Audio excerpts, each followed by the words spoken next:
இருக்கிறதுனால இதை நேர் இப்படியே ஒரு கோடு போட்டாச்சு. கோடு போட்டதுக்கப்புறம் இதோட ஆம்கோல் எப்படி இருக்குது இப்படி இதை வச்சு பார்த்தோம்னா இது தெரியும். இந்த மாதிரி இப்படியே இந்த ப்ளவுஸ் வந்து நீங்கள் அழுங்காமல் இதே எடுத்தீங்கன்னா அந்த ஸ்டிச்சிங் மேலே அந்த ஸ்டிச்சிங் கட்டவே இப்படி டாட்டாக வச்சுக்கலாம். டாட்டாக வச்சுட்டிங்கன்னா ஆம்கோல் வரைக்கும் வந்துடும். இது ஆம்கோல் டாட் பண்ணியாச்சு. நம்ம இந்த டாட் இதை வந்து இது கோடு போட்டாச்சு.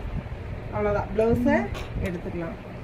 இப்போ இந்த டாட் இருக்கு இல்லையா, இந்த டாட் வந்து நம்ம ஸ்டிச்சிங் லைனு.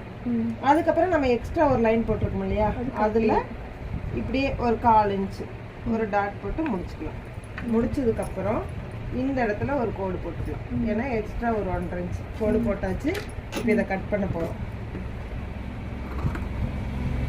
இந்த கட்டிங் லைனில் தான் கட் பண்ணணும். எக்காரணத்தை கொண்டும் ஸ்டிச்சிங் லைன் சிலியும் மட்டும் உள்ளே போயிடவே கூடாது.